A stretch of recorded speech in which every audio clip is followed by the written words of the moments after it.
un nuevo programa de las provincias también existen. Parece que el presidente Milei está tomando una actitud distinta a la que venía trayendo en estos casi 2 años de gobierno. Ahí se lo ve más decidido a encarar las cosas de fondo. Y queremos señalar algo. Se reforzó el presupuesto del Hospital Garrahan, lo cual es una medida acertada. Pero también hay que ver de que estén bien aplicados los fondos del Hospital Garrahan. Pero vamos a pasar ahora a ver que se licitó la ruta del Mercosur, es decir, la ruta 14 que pasa por nuestra provincia.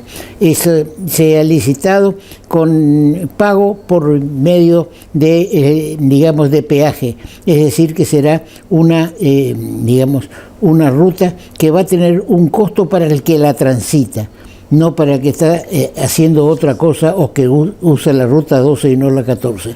Vamos a tomar contacto por breve comentario con el ingeniero Benicio Simula. Estamos en contacto una vez más con el ingeniero Benicio Simula. Benicio, bienvenido una vez más. Ahora, se licitó la ruta 14, parecería que por el sistema de participación público-privada, la ruta del Mercosur, ¿es así?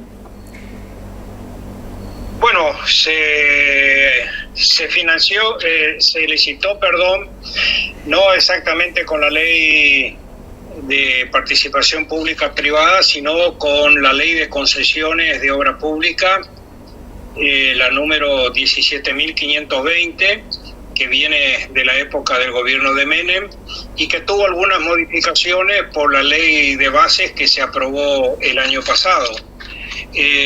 No es el esquema de participación pública-privada, porque además el Estado les ofrece una financiación a través del Banco de Inversión y Comercio Exterior, el BICE, por un monto contractual de hasta un 70% de lo que significa el contrato de concesión.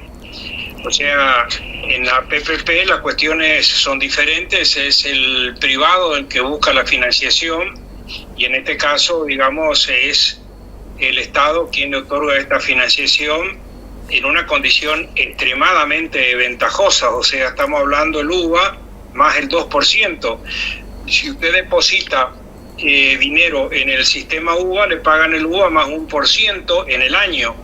Esto significa que los privados van a pagar solamente de más el 1% de financiación. Realmente es un regalo y obviamente está fuera del contexto que señalaba el gobierno nacional, en el cual la obra pública iba a estar en manos eminentemente de los sectores privados. Ahora, seguimos con el mismo sistema de licitaciones que teníamos, es decir, acá lo que tendría una variación es que el 70% se financia con el BICE. Ahora, ese otro 30%, ¿cómo se financia? ¿Es aporte de las empresas? Es un aporte de la empresa que obviamente lo van a recuperar a través del peaje. Ahora, son condiciones mucho más ventajosas que las que correspondían al periodo del gobierno de Menem, porque en el gobierno de Menem el Estado no ponía dinero, o sea, y en este caso el Estado pone, no es que les regala, pero le da la financiación con una tasa que usted no va a encontrar en el mercado. En ninguna parte, en ningún banco, ni en ninguna entidad financiera. Ajá. Ahora, se habla de un peaje que parecería caro cada 100 kilómetros, ¿es así? Bueno, para el caso de la ruta del Mercosur, la que usted señala, ¿no es cierto? Estamos hablando de un valor de 3.563,45. Esto es lo que la empresa ha cotizado. El Estado puso un valor de referencia de 3.700 pesos cada 100 kilómetros y un tope de 4.300 pesos. Bueno, esta empresa cotizó un poco por debajo del valor de referencia. Sí, bien. Parecería bastante abultado el precio, ¿no es cierto?, a pesar de que está por debajo de la estimación que hizo el Estado. Bien, Benicio, vamos a ver cómo se sigue desarrollando este tema de las obras públicas, porque el país viene muy golpeado por lo que ocurrió durante el gobierno acá, al punto de que hay más de 60 empresarios que están siendo juzgados en estos momentos en Buenos Aires. Bien, sobre eso volveremos a conversar en otro momento. Bien, muchas gracias, Benicio, por aclararnos un poco el tema este de la Ruta 14. ¿Algo más quieres agregar sobre este tema? No, simplemente para que nos autorreferenciemos, ya que uno de los temas, ¿no es cierto?, que hemos tocado varias veces es el segundo puente Chaco Corrientes. Ajá. El puente Rosario Victoria también fue concesionado y el peaje de referencia, digamos, cotizado por la empresa Obrin Sociedad Anónima está en 3.385 pesos. O sea, está más del triple de lo que nosotros hoy estamos pagando en el puente actual, ¿no? Esto para que tengamos referencia cuando sigamos hablando respecto de lo que significaría la construcción del segundo puente, que seguramente el peaje va a ser más caro, porque el segundo puente, no nos olvidemos que hay que pagar la construcción. En el puente Rosario Victoria solamente hay que pagar el mantenimiento. Claro, bien, quedamos para la semana que viene, Benicio, a ver si podemos encontrarnos acá en Corrientes, ¿sí? Bueno, un gran abrazo a todos. Igualmente. Bien, tenemos ahora que comentar lo que pasa con las rutas de las coimas, el gobierno acá y los 5 cuadernos de gloria. Vamos a un corte. Ahora comunicarte con la MUNI es más fácil. Llama al 147.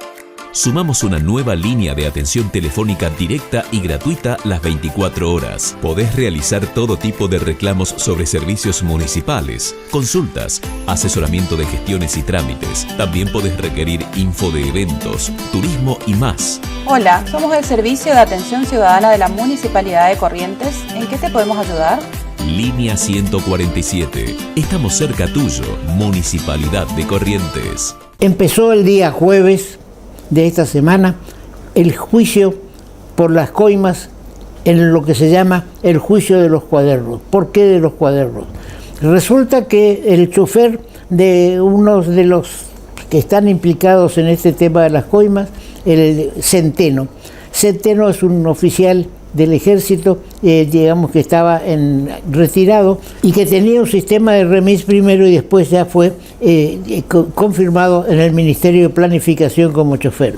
Centeno iba, fue anotando, llegaron a ser 5 cuadernos de marca Gloria en las comunes, e iba anotando cada movimiento que hacía por instrucción de Julio De Vido, que era el ministro de Planificación de Cristina, que llevaba dinero tanto a la Quinta de Olivos como a los domicilios de Cristina.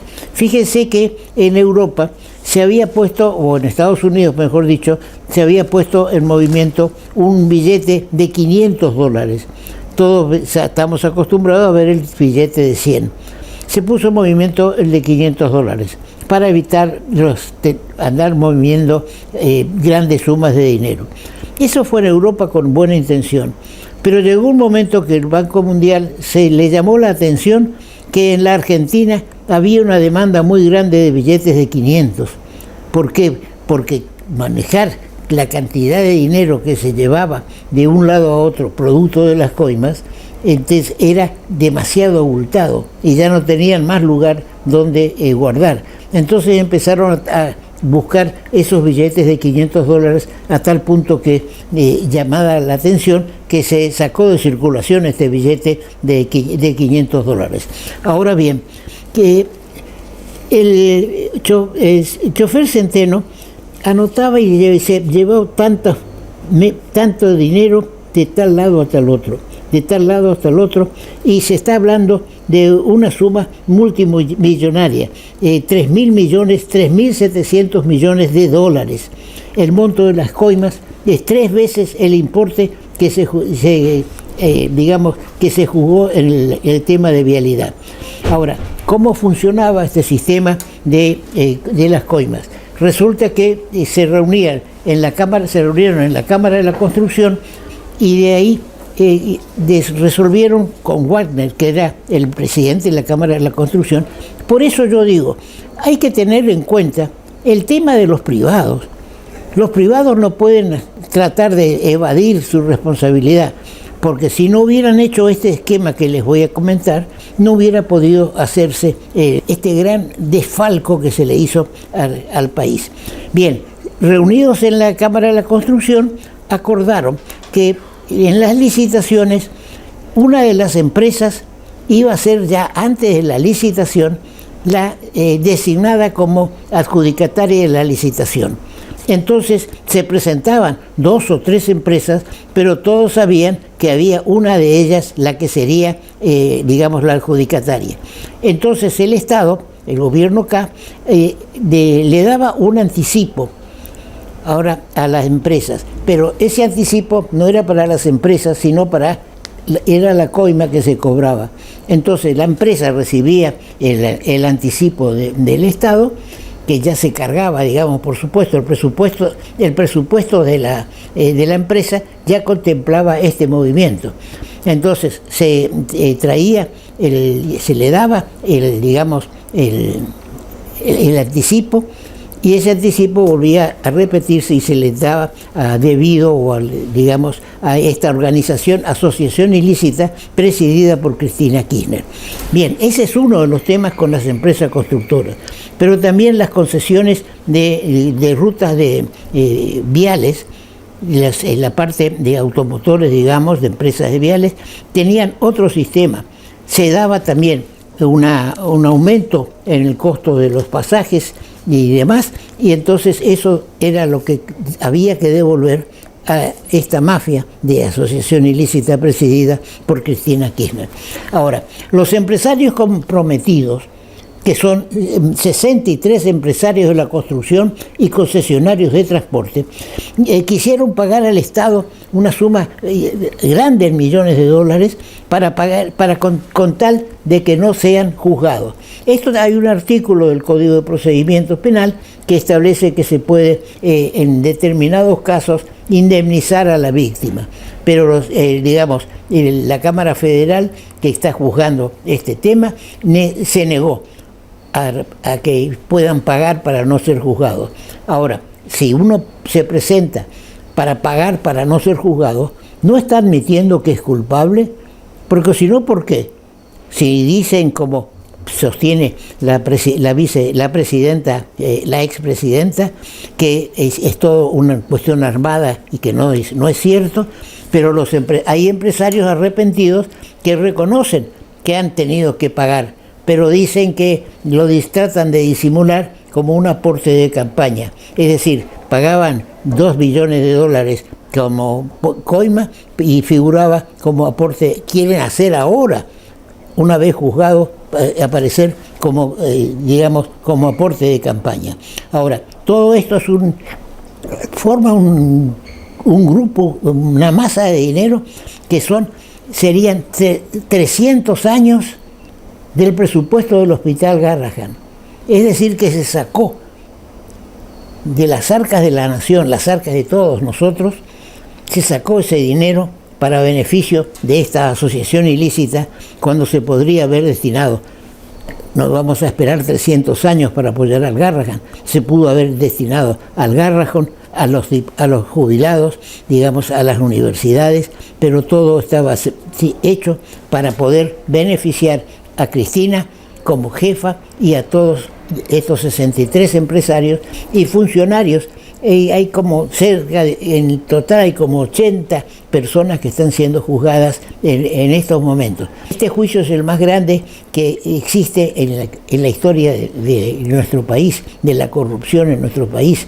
Ahora bien, ¿qué va a pasar entonces cuando hay tantas personas que están implicadas, que va a demorar mucho tiempo, muchos años, poder tomar una sentencia? Serán 4 o 5 años. Esperemos que no sean más de 6, porque Cristina está cumpliendo una pena, por el caso de vialidad, de 6 años.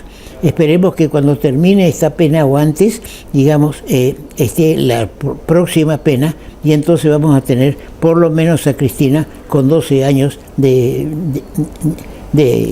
condena. Bien, vamos a un corte y seguimos con el programa.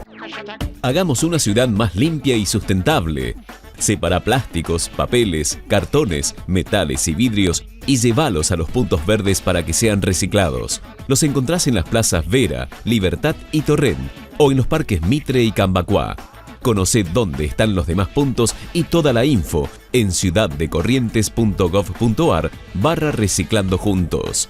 Municipalidad de Corrientes. Estamos con el senador provincial, el doctor Noel Brear. El doctor Brear formó parte de una delegación que acompañó al gobernador Gustavo Valdés a la República del Paraguay. Estuvieron en Humaitá, estuvieron en Pilar, se habló de puentes, de pavimentos del lado paraguayo, pero vamos a dejar que el doctor Brear nos explique cómo fue esta visita al Paraguay. Y en especial el tema de Humaitá.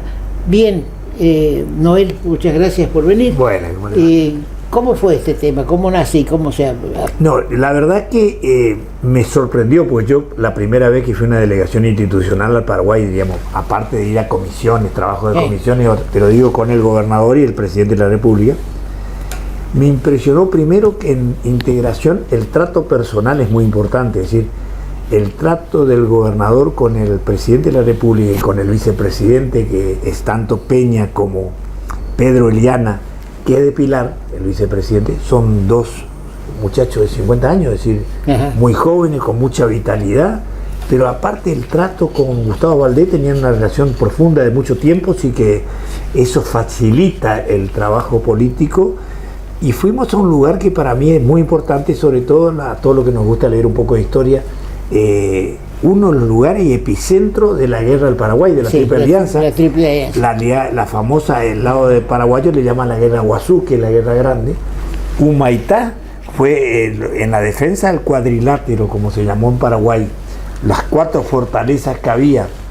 Una estaba en Humaitá, la guerra ahí duró 2 años y 4 meses. Está el museo del Mariscal López, miramos el museo del Mariscal, estaba Francia, que fue el primer presidente en 1811, el sistema de la guerra, Curro, Haití, bueno, vimos los restos, era una vivencia para nosotros muy importante. Estamos hablando de 160 años atrás, una de las guerras en América Latina que fue muy importante y donde Corrientes fue invadido en su momento.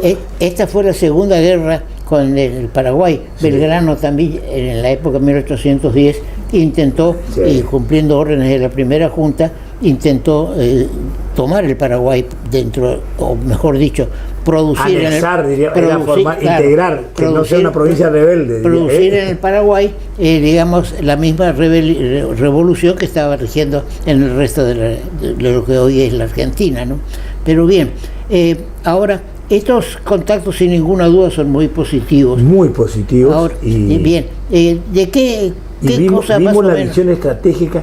Primero vimos un presidente, me da la impresión que la parte política se ocupa mucho el vicepresidente, y en la parte internacional se ocupa mucho el presidente. Está distribuido el trabajo. Me da la impresión, es un hombre que fue presidente del Banco Central del Paraguay, estudió en Harvard, más allá de lo que cada uno, pero digo, tiene una formación importante y tiene muchos viajes, es decir, por ejemplo, estuvo en Japón, trajo un crédito de $100 millones para hacer inversiones muy importantes en distintas rutas del Paraguay.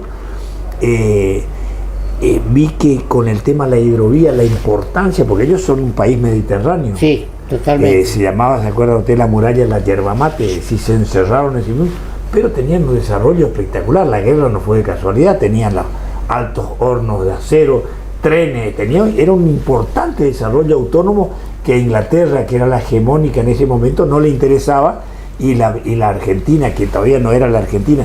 Mire, le voy a contar una anécdota que conté en el avión ahí con los amigos que también conocen mucho el tema de Valdés, lee mucho la guerra de Paraguay, Flinta también. Estuvimos analizando la Corte Suprema Argentina, que se arma más o menos en la época de Mitre, unos años ahí antes, juzga, porque Corrientes es invadida por 4.000 paraguayos. Se forma un gobierno de junta tripartita, y había familias enteras, los Vinicur, voy a dar nombres, los Díaz de Vivar, que eran pro-paraguayistas, estaban en contra del mitrismo. En ese momento todavía no estaba consolidada la Argentina tal cual conocemos. Así es. Estaban en construcción. Pero ¿por qué estoy diciendo esto? Porque cuando termina la guerra, la Corte recibe una denuncia por traición a la patria de las familias paraguayistas que habían apoyado al Paraguay, y la Corte sacó un fallo salomónico donde liberó a las familias paraguayistas, porque decía que todavía no estaba clara la nacionalidad, porque no había un concepto de alta tradición, sino había unos lazos históricos con el Paraguay, y se estaba conformando una nacionalidad, y se salvó la crisis política que esto iba a generar. Sí, Paraguay en esa época era una potencia ya, tal es así que la guerra tenía trenes. Así es, la guerra tuvo que hacerse Argentina, Brasil y Uruguay, porque eso, como bien señalaba recién el doctor Brear, digamos, el Imperio Británico estaba queriendo colapsar a Paraguay. Bien, Noel, dejemos la historia por este momento. Pero digo lo que uno miraba, ¿no? Lo que uno ve, es decir, cuando está, ve la historia de nuestro antepasado, de varias generaciones para atrás, no es 160 años, deben ser 6 generaciones para atrás. Digo, así es. Hay muchos libros escritos sobre la participación de correntinos en, digamos... Y leí la versión paraguaya también, yo tengo una posición muy ecléctica en este tema del Paraguay. Sí, tal es así que el guaraní es una segunda lengua y para alguna gente la primera, ¿no es cierto? Bien, ahora... Paraguay en estos momentos también se está descollando como una potencia, mientras nosotros lamentablemente estamos sufriendo consecuencias del pasado. Ahora, ¿de qué se habló en esta reunión? Mira, yo primero me sentí con mucha bronca, ¿no? La impotencia comparativa. Paraguay es la tercera potencia mundial de barcazas, después de Estados Unidos, y de un país muy chiquito ahí cerca de Hong Kong, ya te dije el nombre, tercer país de barcazas, pero alimentó la Argentina, Brasil, por nuestro estado bobo que tenemos históricamente en la Argentina. Desarmamos la industria naviera, desarmamos los seguros, desarmamos la geopolítica, entregamos todo a los extranjeros y le entregamos toda la bandera a Paraguay. Y el Paraguay hoy tiene más de 2.000 barcazas que circulan por la hidrovía.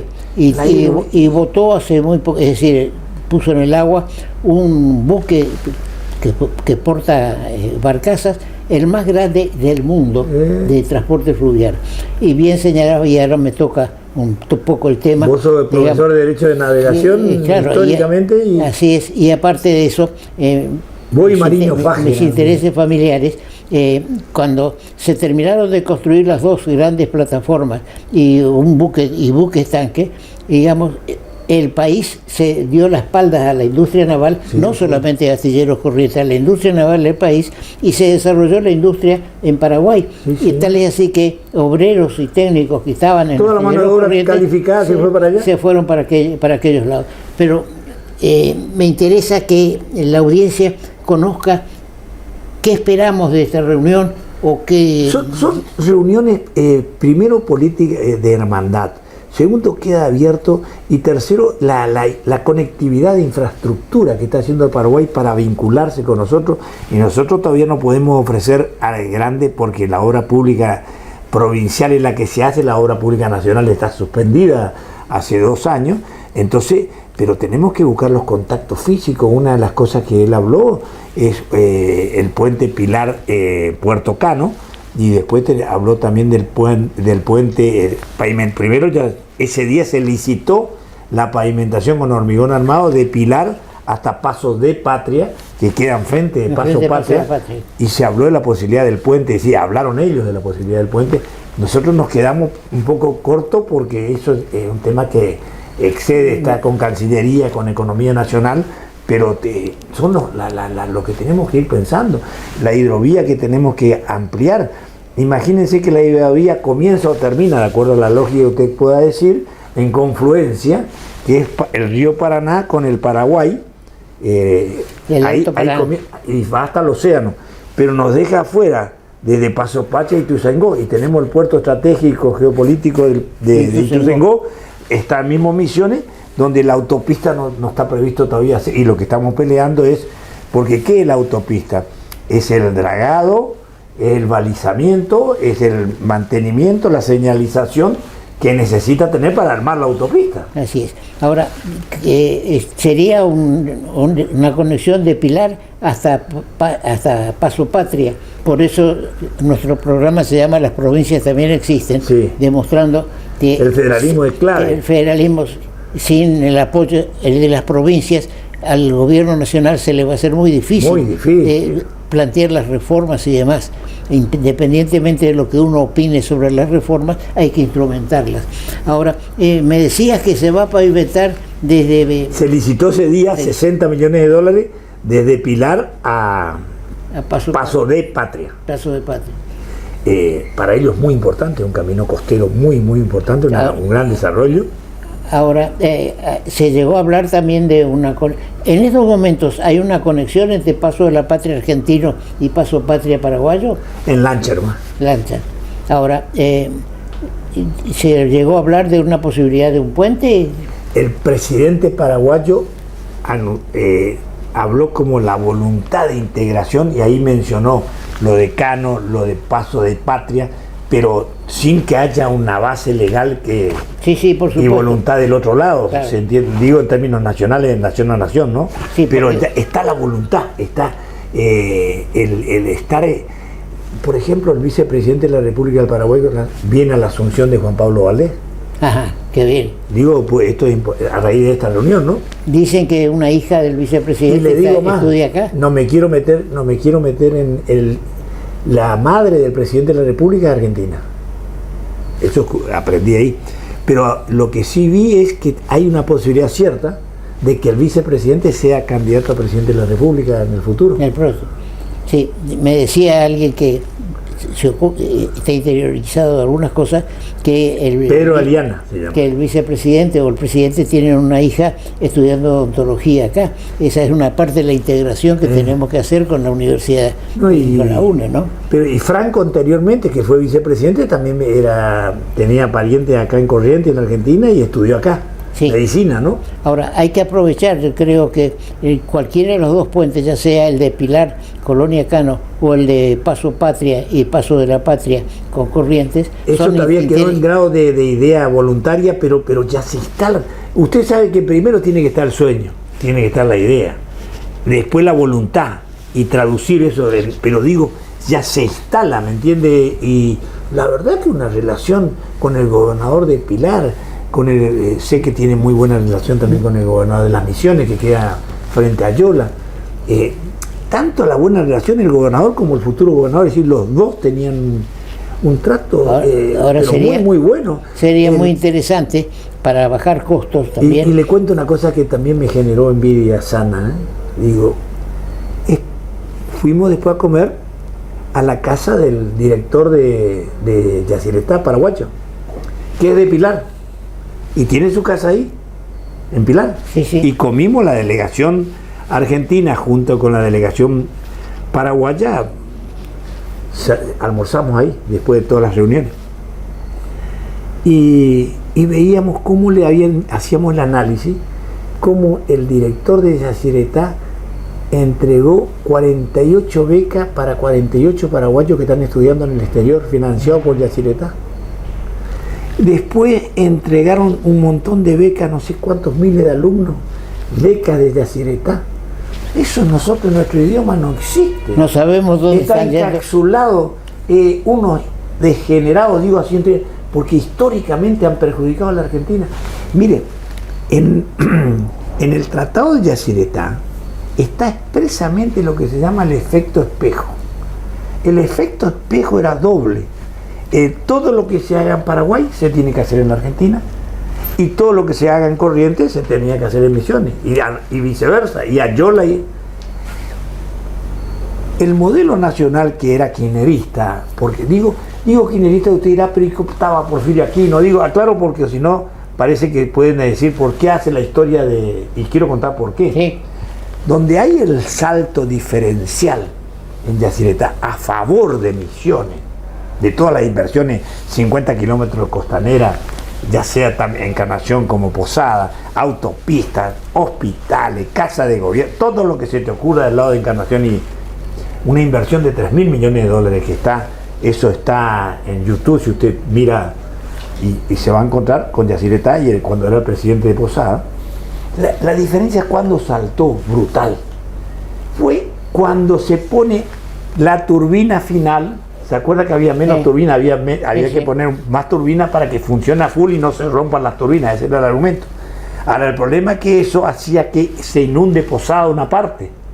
Y ahí empezó el verso, en la época de Kirchner, para que autorice Posadas, entre comillas, en modelo kirchnerista también, hicieron un gran convenio donde de ese momento, en el 2003, 2004, 2005, Kirchner le empieza a dar, lo dice Rovira, una nueva coparticipación tenemos gracias a Yacyretá, es decir, la que tenía por ley y le duplicaban la coparticipación y le daban para que haga obras e inversiones y ponían el presidente de Yacyretá, una cosa y una arbitrariedad que no era discrecional. Bien, ahora... Digo, ahí nació la gran diferencia, ¿no? Queremos aclararle a la audiencia que la idea está de puentes Pilar, Colonia Cano, también de ahora Paso Patria de un lado y como voluntad, diríamos, del presidente. Ahora hace falta seguir con esto, porque no se puede hacer un convenio internacional. La provincia no puede llevar adelante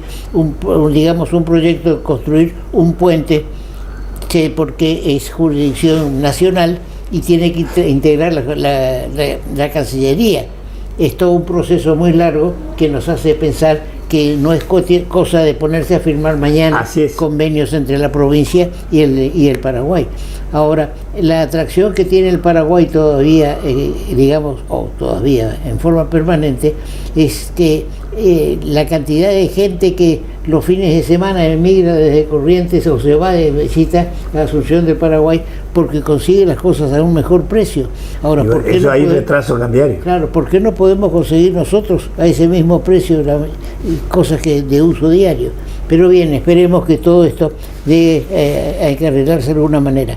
Dos palabras sobre este juicio monumental que estamos encarando para tratar de condenar tanto a empresarios como a funcionarios corruptos que hicieron todo un sistema de asociación ilícita presidido por Cristina Kirchner. Mire, el tema de asociación ilícita, póngale entre comillas, porque creo que se excluyó ese delito, sino esto no quiere decir que haya, como usted dice, el otro tipo de delito, la coima, esto en los niveles que tiene que haber. Digo para que quede claro técnicamente.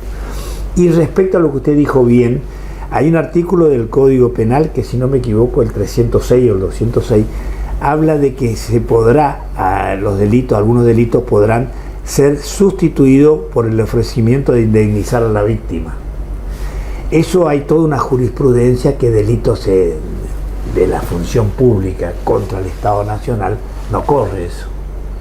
Fue declarado en algunos casos inconstitucional, en otros no se aplicaron, y estos jueces cuando ofrecieron, encima son hasta para su libertad estos coimeros, claro, empresarios, ofrecieron poca plata.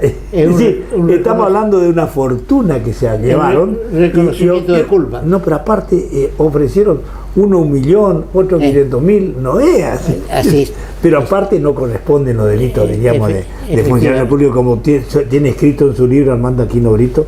Hay delitos de funcionarios públicos que ya son equivalentes a traición a la patria y son casi imprescriptibles conforme al artículo 36 de la Constitución Nacional, pero esto es un tema que también es debatible.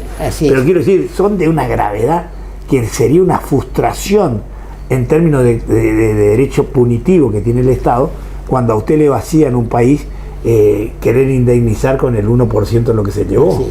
Bien, Noel, vamos a seguir de cerca este tema con Paraguay y trataremos de interesar a la nación. Y el tema de la hidrovía también es muy importante, porque hace 30 años vienen prorrogando y eso es sospechoso. Sí, ahora hay quienes se están oponiendo al dragado de la hidrovía, no, y entonces, digamos, por cuestiones ambientales que nunca se terminan de analizar. Bien, Noel, muchas gracias. Lo que pasa es que hay que hacer estudios ambientales, se hacen los distraídos. Bien, muchas gracias. Tal vez. Bien, vamos a un corte. Ahora comunicarte con la MUNI es más fácil. Llama al 147. Sumamos una nueva línea de atención telefónica directa y gratuita las 24 horas. Podés realizar todo tipo de reclamos sobre servicios municipales, consultas, asesoramiento de gestiones y trámites. También podés requerir info de eventos, turismo y más. Hola, somos el Servicio de Atención Ciudadana de la Municipalidad de Corrientes. ¿En qué te podemos ayudar? Línea 147. Estamos cerca tuyo, Municipalidad de Corrientes. Estamos con Alberto Medina Méndez, presidente del Club La Libertad. Alberto, bienvenido una vez más a nuestro programa. Estábamos diciendo en el editorial que se lo ve al presidente Milei un poco más decidido de actuar incluso en la política. Por ejemplo, en la licitación de la ruta del Mercosur, digamos, alguna otra decisión que ha tomado, digamos, como la designación del ministro del Interior, el secretario general de la Gobernación. Todo eso nos hace aparecer un Milei un poco distinto del que teníamos hasta ahora. Te escuchamos. Tomamos nota de lo que pasó el 7 de septiembre, doctor Buniski. En primer lugar, gracias por la invitación, por supuesto. El 7 de septiembre, con la derrota en la provincia de Buenos Aires del gobierno nacional, usted recordará, el presidente habló esa noche y dijo que el rumbo económico no estaba en discusión, pero que iba a corregir todo lo que tuviera que corregir en términos de la política. Al día siguiente de esa elección, el 8 de septiembre, anunció la conformación de mesas políticas presididas por él. Es decir, la primera vez que Javier Milei en ese momento toma la decisión de ser el protagonista de la política, ponerse al frente, algo que hasta ahí había sido muy esquivo, y de alguna manera para mí la bisagra está en ese momento y no ahora, que quizás se percibe con más claridad.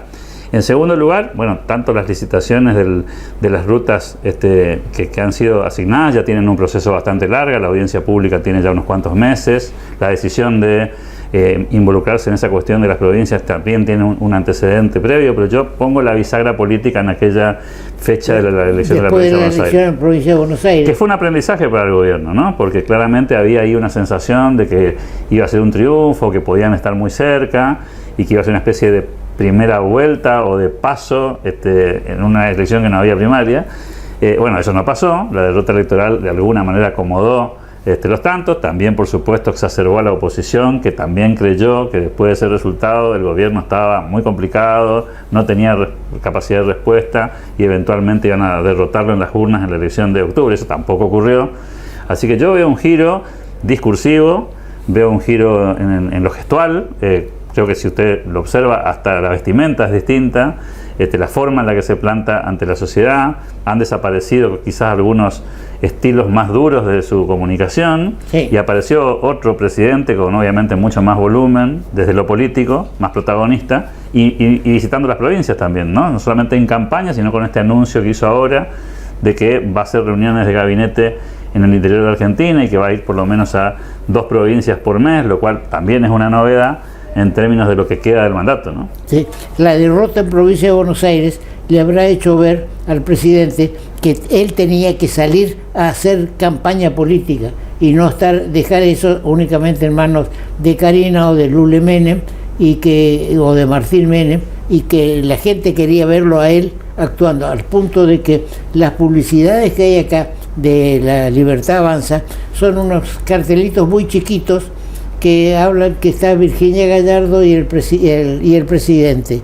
Ahora, yo no creo que esos cartelitos fueron los que determinaron el golpe electoral que tuvo Corrientes, sino la presencia del presidente, ¿no es cierto? Sí, y quizás la circunstancia política de que la gente también comprendió que más allá de los reclamos, de algunas quejas, de algunas molestias, a veces con el estilo, a veces con las decisiones políticas, estamos a mitad de un camino, y que había que reforzar la posición del gobierno si es que queríamos ir para adelante. Las opciones que habían a la vista quizás no las visualizó la sociedad como una alternativa, ¿no? Alberto Medina Méndez es hijo de Emilio Medina Larruy, Emiliano, y de Catalina Méndez. Catalina ha sido rectora de la Escuela Regional de Corrientes durante mucho tiempo. De ahí lo tenemos a Alberto metido en el tema, digamos, del estudio, de la educación, también por contagio o por herencia. Le preguntamos ahora, hay un artículo de Luciano Román en La Nación Opinión, donde se habla de que se está dejando de lado la transformación de la educación, que hay que hacer algo para mejorar el nivel de nuestros egresados de universidades y también de colegios secundarios. ¿Qué nos puedes decir? ¿Tuviste conocimiento de esta nota? Así es. En primer lugar, paso un aviso parroquial, ¿no? Catalina Méndez, además de ser directora de la Escuela Regional, fue ministra de Educación, sí, y es miembro de la Academia Nacional de Educación todavía hoy, ¿no? Bien. Que es un punto importante. Así que yo escuché en mi casa mucho tiempo el tema educativo. Sí, ¿sí? Estuvimos ayer saludando a Catalina porque fue su cumpleaños y hemos visto la biblioteca, la gran cantidad de libros que están ahí, que seguramente fueron consultados, tanto por Emiliano que por Alberto. Bien. Y decía, ¿no? Entonces, escuché mucho del tema educativo, fue tema de debate siempre en mi casa, a veces obviamente con posturas coincidentes y otras veces no, y siempre creo que en el tema educativo, que yo estoy convencido que es la gran reforma que falta, ¿no? La gran reforma que necesita el país, una reforma educativa. Pero hay un detalle que la nota omite, quizás involuntariamente, que es que el sistema educativo es provincial. Los sistemas educativos en Argentina no dependen de la nación. La escuela, el jardín de infantes, la escuela primaria, la escuela secundaria y el nivel terciario dependen 100% de las provincias. Ahí los empleados son provinciales, el sistema educativo lo conforma la provincia, hay por supuesto un marco regulatorio general, digamos, que impone la nación, porque la Constitución la obliga al Estado Nacional a garantizar el servicio educativo, pero toda la implementación y las reformas están en manos de la provincia. El único ámbito que Nación maneja es la universidad. Y lo maneja con algunos pocos márgenes de maniobra, porque no nos olvidemos, porque usted es un hombre de la universidad, que la universidad en la Argentina es autónoma, es decir, que fija sus propios criterios en muchos casos, siempre dentro de un marco general que efectivamente depende de la legislación. Sí. Es decir, que las reformas educativas son provinciales, y si todavía ese tema no está en el centro de la escena, es porque los gobernadores de provincia no le han puesto la energía que le tienen que poner. Un chico que sale de la escuela secundaria sin hacer cuentas aritméticas, sin saber comprender un texto, es porque no funcionó el sistema educativo provincial. No es porque la reforma no se hizo a nivel nacional, porque no se puede imponer desde nación las reglas de juego, un sistema en el que los docentes se forman en los institutos de formación docente provinciales. La carrera profesional de los docentes la regula la provincia. El estatuto del docente es un estatuto provincial. Digo, toda la legislación es una legislación de orden provincial y lamentablemente también fue relegada, y usted conoce el tema tanto como nosotros, siempre la discusión en Argentina sobre el tema educativo fue el salario docente. Bien, ahora, sin perjuicio de la observación que haces, yo creo de que este artículo es general, digamos, tanto para la nación, en lo que le corresponde el sistema universitario, como para las provincias en el sistema educativo inicial. Coincido con lo macro yo, ¿no? Coincido con que la reforma educativa es la principal reforma que hay que hacer. Así es.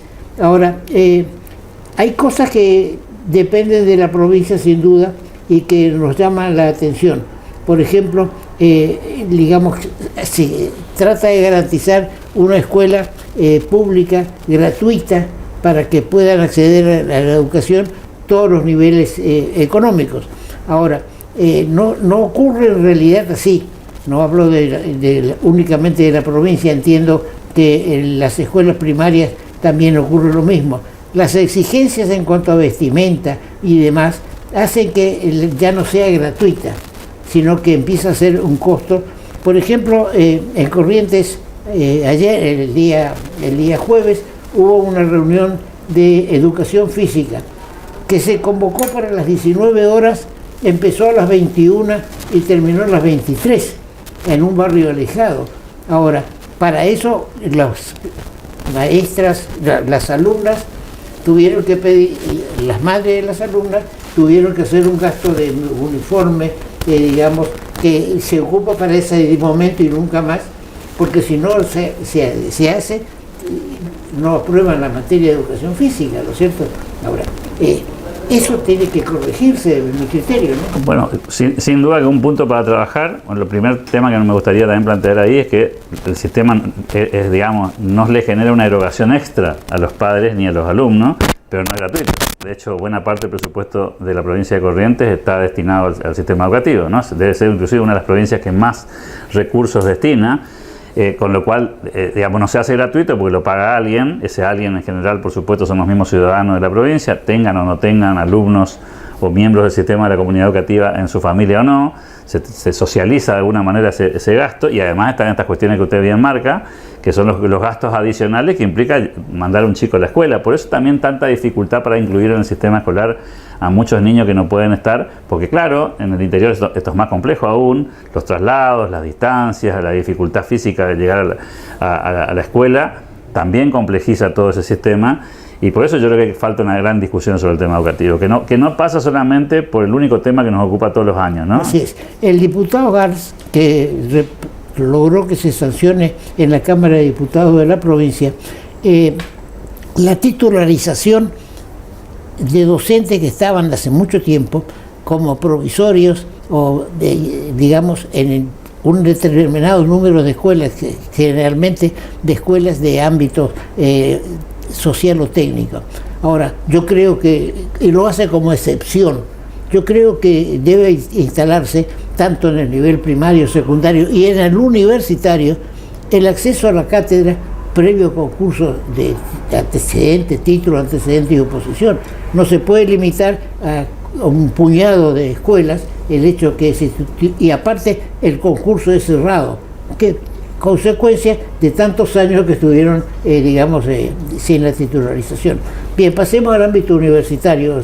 Con todo gusto, sí. Bien, en este trabajo de Luciano Ramón se hace hincapié en que la cantidad de estudiantes que cursan en la universidad no tiene relación con aquellos que están estudiando.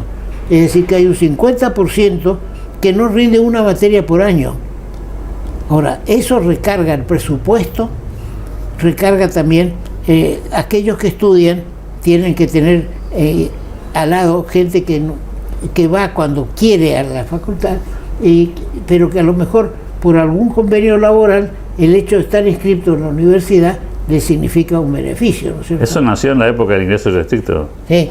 Doctor, o sea, esto nació cuando nosotros tuvimos una discusión, a mí me tocó como estudiante en aquella época, una discusión en la Argentina de que el sistema tenía que ser abierto, que todo el mundo tenía que entrar a la universidad, que no había que pagar, que tenía que ser gratuita, y se hizo una apología de eso. Bueno, hoy tenemos un sistema educativo que tiene muchos estudiantes en la matrícula, pero pocos egresados. El costo por egresado de alumnos en Argentina es carísimo. De hecho, supera a muchas universidades de primera línea, el artículo también lo marca, digamos, ¿no? O sea, básicamente lo que tenemos es un sistema que es inequitativo, porque finalmente entra mucha gente, pero el costo de la universidad está en el presupuesto nacional. Y ese costo finalmente lo pagan otra vez todos los ciudadanos argentinos, sobre todo los que no van a la universidad lo pagan, ¿no? Sí, el trabajo nos dice que en nuestro país tiene 20 egresados cada 100 integrantes.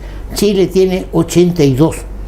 La proporción de la población entre 25 y 30 años con estudios completos nivel terciario es en la Argentina del 19%, la Comunidad Económica Europea del 48 y del 41, y en Chile del 41 y en Colombia del 35. Con universidad paga. Claro. O sea, en un sistema como el chileno, que es muy criticado, o sea, usted recordará que la discusión política en Chile pasa mucho sobre el acceso a la universidad, tienen una tasa mucho mejor que la que tiene Argentina, pero bueno, Argentina ha entrado en la suerte de romanticismo que también explica por qué hay tantos extranjeros que vienen a estudiar a la Argentina, ¿no? O sea, el sistema es gratuito, no hay ningún costo extra que pagar, entonces claro, cualquier persona de cualquier lugar del planeta viene a vivir a la Argentina, estudia en la universidad sin ningún costo, después se va a ejercer a otro lugar, porque el problema no sería que fuera extranjero, ¿no? Sino el problema es que el costo lo socializamos entre todos los contribuyentes, pero los resultados de ese proceso terminan impactando en gente que después no forma parte del sistema de contribución. Entonces es una discusión incómoda en Argentina, de las que a mí particularmente me gustan desde lo intelectual, pero que nadie quiere salir de ese esquema porque estamos, entre comillas, en una zona de confort. Buena parte del déficit fiscal de Argentina y de los problemas que ha tenido a lo largo de la historia tienen que ver con cosas como esta, no solamente en la universidad, sí, con este tema de socializar las pérdidas, de repartir los costos, porque es importante tenerlo, lo pasa con la salud, pasa con la seguridad, pasa con la educación, y claro, por supuesto, así no funciona, no hay caja que aguante un sistema tan ineficaz. Hace poco tiempo, días atrás, tuvimos la oportunidad de estar fuera del país y no pasa en ningún otro lugar del mundo lo que pasa en Argentina. Digo, no pasa ni en los países vecinos nuestros aquí, ni mucho menos en los países occidentales, donde la universidad cuesta. ¿Vos creés que se puede encarar en estos momentos que en la nación está encarando reformas sustanciales en el tema laboral, impositivo y demás, que se contagie a las provincias o se dé un panorama general sobre qué reformas hay que hacer o qué actitud hay que tomar ante esta situación? Si las políticas locales toman nota de lo que está pasando, sí. Hasta ahora lo que ha pasado, lamentablemente, que muchos dirigentes provinciales en muchas provincias de Argentina han sido esquivos a ese tipo de reformas, quizás porque consideraban que el experimento no va a funcionar, que la gente no lo va a acompañar. Usted recordará aquella frase de ¿hasta cuánto aguantará la gente? Sí, sí. Y bajo esa lógica fueron postergando y pateando. De hecho, las finanzas provinciales de muchas provincias están complicadas, producto de esa misma lógica, ¿no? No sé cuánto va a durar esto, vamos a ver cómo funciona. Por ahora no hacemos reformas y dejamos para después. Creo que hay que cambiar el chip ahí. Y si las provincias empiezan a comprender lo que está pasando en Argentina, quizás se sumen a esta ola de reformas necesarias, dicho sea de paso, ¿no? Sí, ahora cuando se decía hasta cuándo va a aguantar la gente, ahora hay que preguntar hasta cuándo van a aguantar los políticos. Ese es el cambio de destino. Es una buena pregunta. Es un cambio de destino. Bien, ahora también se habla, principalmente hace hincapié en este artículo, la situación de la Facultad de Derecho, donde indudablemente se facilita más la inscripción y el mantenimiento de un estudiante porque no hay tantos prácticos y demás como en la Facultad de Medicina. Ahora hay una gran cantidad de alumnos en las universidades que, como bien estamos señalando y lo hizo el punto Alberto, de que las universidades también tienen lo que se dice de la autonomía universitaria, pero la autonomía no se traslada al tema financiero. Entonces habría algo que decir, bueno, se destinan tantos fondos, pero vamos a poner un sistema mejor el que estamos teniendo y orientar desde el secundario a las carreras, digamos, más necesarias para una transformación económica de la provincia. Hay un punto, usted lo conoció, porque es profesor de una facultad tan importante como la Facultad de Derecho de la UNE en Corrientes. Si usted tiene que corroborar una logística de la facultad, más la cantidad de profesores que necesita para administrar 1000 alumnos, no es lo mismo que tener una universidad o una facultad o un edificio o una logística para 300. Cuando el número de estudiantes, como bien señala el artículo, tiene un nivel de eficacia muy bajo, porque usted tiene 100 estudiantes pero se reciben 20, bueno, claramente usted lo que tiene es un problema de exceso de estructura, exceso de formadores, que no se corresponde con la cantidad de estudiantes que finalmente consiguen el resultado final. Los que ¿no? estudian. Exacto, entonces tiene más edificios, más limpieza, más internet, más seguridad, mucha más administrativos, más profesores. Entonces se podría pagar mucho mejor, con resultados mejores que los actuales, con una cuestión más eficiente, digamos. Yo creo que un problema que tiene la Universidad Argentina es que hemos desparramado edificios universitarios, plantel docente, plantel administrativo en una universidad que sigue generando la misma cantidad de egresados que hace 40 años atrás, y me permito decirlo con todo respeto, con una calidad que también se ha ido perdiendo, porque claramente la universidad de los años 70 o 80 en la Argentina era una, y esta otra, a pesar de los esfuerzos de muchos docentes de excelente calidad, no estoy haciendo un juicio de valor sobre los mejores docentes, pero también es cierto que ha habido otros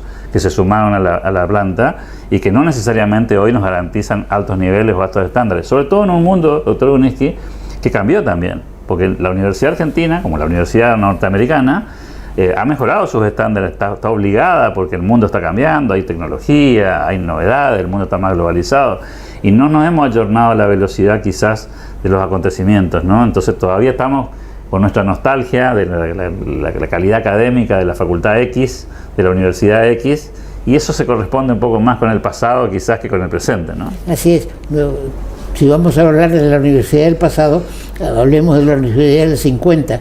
Yo egresé en el año 53, es decir, hace 72 años, y era distinta la enseñanza, y éramos, por ejemplo, estábamos acostumbrados a rendir casi una materia por mes, es decir, que todo era distinto. Más exigente. Y no se puede aplicar lo pasado a ahora. Por ejemplo, para decir algo, la computación no se puede, en aquel entonces, en el año 53, nadie hablaba, salvo algún heroico que no entendía nada, hablar de computación, ¿no es cierto? Y hoy está universalizado, ¿no? Así es. Bien, para último,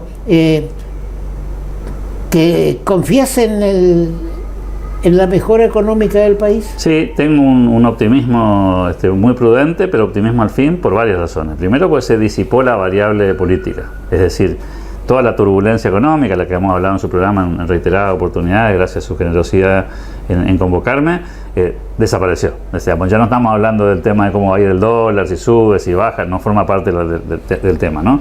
Las inversiones van a venir porque se generó un horizonte de confianza que viene de la política, porque el resultado de la elección no es solamente que la Libertad Avanza ganó. El resultado de la elección más importante, a mi juicio, fue que al peronismo le fue muy mal. ¿Sí? Que es casi más importante que haya ganado el gobierno, ¿no? ¿Sí?